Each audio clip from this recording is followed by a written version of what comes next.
माननीय गृह मंत्री जी।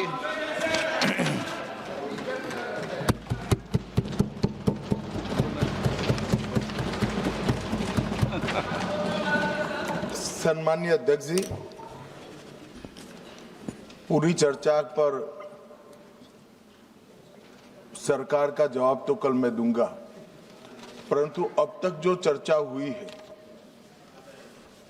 उसमें कुछ चीजें ऐसी उभर कर आई है जिसको सुनकर मुझे लगता है कि आज रात के लिए भी देश की जनता में कोई भ्रांति नहीं रहनी चाहिए।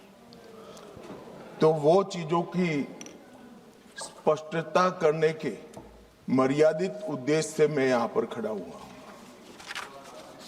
माननीय अध्यक्ष जी, एक सबसे बड़ा नैरेटिव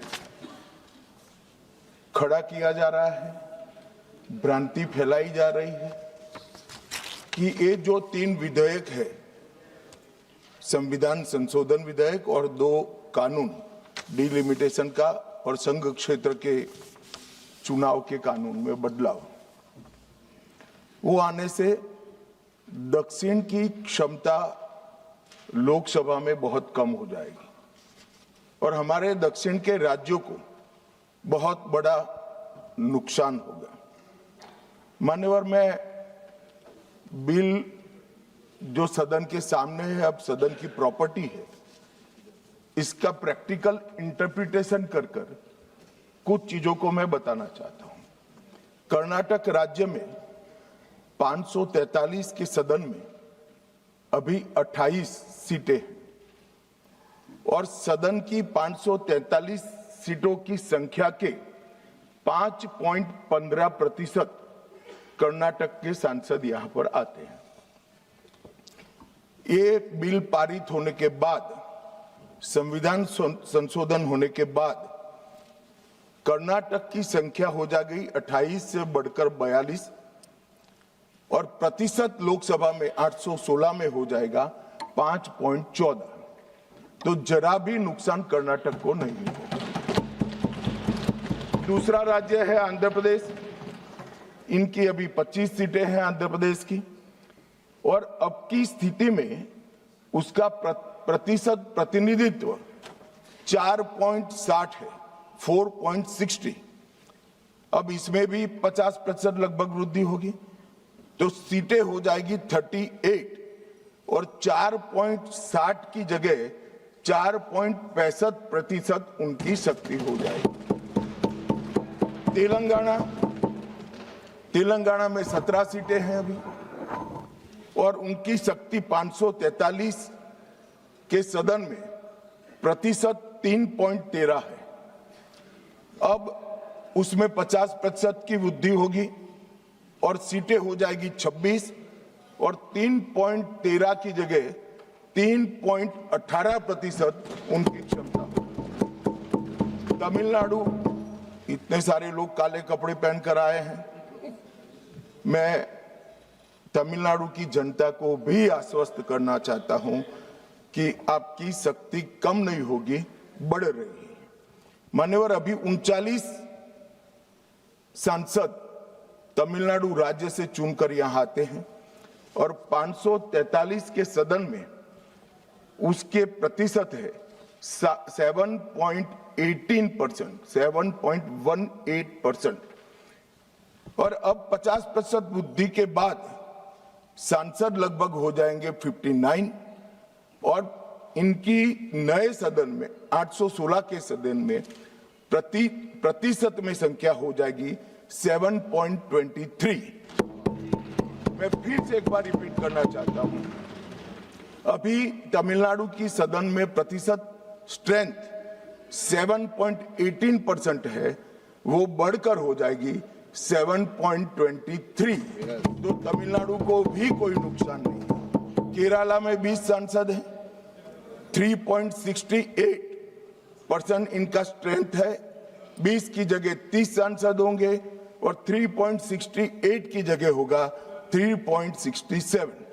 अब कुल मिलाकर दक्षिण का जो पूरा नैरेटिव बनाया जाता है उसको अगर हम सोचते हैं तो तो अभी 543 सीटों में जो आपके द्वारा बनाया गया है उसमें 129 सांसद इस सदन में बैठते हैं। मान्यवर, लगभग 23.76% दक्षिण के सांसदों का यहाँ शक्ति है। अब 50% वृद्धि होने के बाद 129 की जगह 195 सांसद बैठेंगे और उनकी शक्ति 23.97% मतलब 24% होगी। तो शक्ति बढ़ नहीं रही है, कम नहीं हो रही है, बढ़ रही है। तो कृपया कोई भी एक मिनट मेरा समाप्त तो होने दीजिए, समाप्त तो होने दीजिए। अरे पर समाप्त तो होने दीजिए। अरे पर बीच में कैसे करेंगे आप? मैं अभी बैठ जाइए, उसका भी जवाब देता हूं। आपको जवाब चाहिए ना, देता हूं। मान्यवर, कृपया ये बिल के जो इंटरप्रिटेशन है इसको अधिकृत रूप से बिल को पायलट करने वाले मंत्री के रूप में मैं इस सदन के सामने रख रहा हूं। मैं मेरी जिम्मेदारी समझ रहा हूं। जो भ्रांति फैला रहे हैं वो शायद न समझते हैं, तो उसके लिए मेरा कोई टिप्पणी नहीं है। मान्यवर वेणुगोपाल जी कह रहे हैं कि किसने कहा? मैं अमित शाह भारत का गृह मंत्री कह रहा हूं जो इस बिल को पायलट किया। दूसरी बात, सुनिए ना, बिल में कहां है और कहां से ड्रॉ कर मैं आंकड़े निकालता हूं। मैं कल उनको जब डिटेल जवाब दूंगा तब बता दूंगा, मगर वो सुनने के लिए बैठे वॉकआउट न कर जाए। बाकी मैं डिटेल केजी के बच्चे को समझ में आए इतनी सरलता से इनको मैं समझा दूंगा। उनको धैर्य से सुनना चाहिए। मान्यवर, इन्होंने कहा कि जाति जनगणना नहीं कराना चाहती है सरकार। इसको भी मुझे स्पष्ट कर देना चाहिए। सरकार की कैबिनेट ने नरेंद्र मोदी जी के नेतृत्व में जाति जनगणना करने का निर्णय कर लिया है। अगली जनगणना जाति जनगणना होने वाली है। एक भ्रांति फैलाई जा रही है कि अभी जो प्रश्न पूछे जा रहे हैं उसमें जाति का जिक्र नहीं है। मान्यवर, जनगणना जिनका डिटेल अभ्यास है उनको मालूम होगा, जनगणना 2 हिस्सों में होती है। पहले सभी मकानों को इंगित किया जाता है और उसके बाद में जो बिल्डिंग्स होते हैं इसके अंदर रहने वाले बंदों को इंगित किया जाता है। तो बिल्डिंग की अभी तक कोई जाति की व्यवस्था हुई नहीं है, होगी तब इसको भी गिन लेंगे भी। अभी तक बिल्डिंग की कोई जाति व्यवस्था नहीं है। मान्यवर, जब व्यक्तियों की जाति गिनी जाएगी तब जाति जनगणना का सवाल आएगा। ये भी मैं आज पूरी तरह से स्पष्ट कर देना चाहता हूं। मान्यवर, उन्होंने कहा कि 850 का आंकड़ा कहां से आया, ये मैं समझाता हूं। 850 का जो आंकड़ा है मान्यवर, वो इस तरह से बना है कि काल्पनिक रूप से सोच ले कि 100 सीटें हैं। अगर 33% माताओं को, मातृशक्ति को आरक्षण देना है तो उसमें 50% बढ़ाते हैं तो सीटें होती है 150, और 150 जब होती है इसका 33% करते हैं तो 100 सीटें ऑटोमेटिकली हो जाती हैं। जो 543 सदस्य बैठे हैं इसमें 50% वृद्धि होगी। इसका 33% जब माताओं के लिए रिजर्व हो जाएगा तब 543 की 43 ओपन सीटें होगी जहां पर भी महिलाएं लड़ सकती। तो ये 50% इस तरह से आया है। और 850 है वो राउंड ऑफ फिगर है। 816 एग्जैक्ट संख्या होगी। ये फिर से पूछेंगे कि ऐसा क्यों किया है, तो अभी भी राउंड ऑफ फिगर जो है ये 543 नहीं है, 543 से ज्यादा ही है। अब उन्होंने कहा कि वृद्धि कैसे करोगे आप? 550 इतना तो समझ जाएंगे भाई। मैं केजी कहा तो तुम सात अर्थ में केजी की तरह करने लगे। मान्यवर, इन्होंने कहा कि ये बिल में लिखा नहीं है। सांसद ज्योतिमणि और दक्षिण के कई सारे सांसदों ने कहा, मेरा कल समय ले मैं पढ़वा दूंगा। वैसे समय लेने की जरूरत भी नहीं है। कल मैं सदन के सामने ये डिटेल पूरा देश समझ पाए इस तरह से समझा दूंगा। मान्यवर, डीलिमिटेशन कमीशन का जिक्र है कि डीलिमिटेशन कमीशन में आप आपके लोग बिठा दोगे, ये करोगे, वो करोगे। तो मैं माननीय सदस्य प्रियंका जी को कहना चाहता हूं, हमने डीलिमिटेशन कमीशन एक्ट के अंदर कोई बदलाव नहीं किया है। फुल स्टॉप कोमा में आपका डीलिमिटेशन कमीशन एक्ट को हमने रिपीट किया है।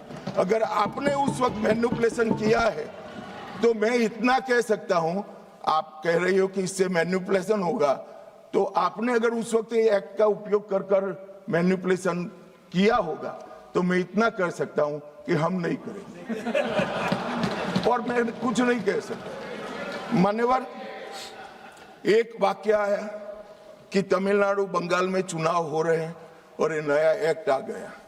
मान्यवर,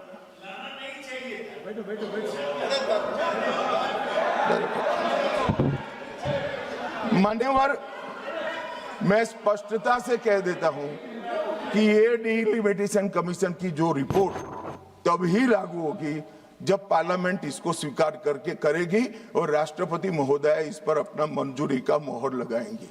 तो ये 2029 के पहले होने का सवाल नहीं है। 29 तक भी जो चुनाव होंगे वो सारे पुरानी सीटों पर ही होंगे, पुरानी व्यवस्था में होंगे। तो अखिलेश जी को भी डरने की जरूरत नहीं है। यहाँ 27 की बात करें, यहाँ हालांकि वो जीतेंगे नहीं, ये वो अलग बात है, मगर डरने की जरूरत नहीं है। यहाँ पर कहा गया कि सत्ता बनाए रखने की लालसा में ला गया है।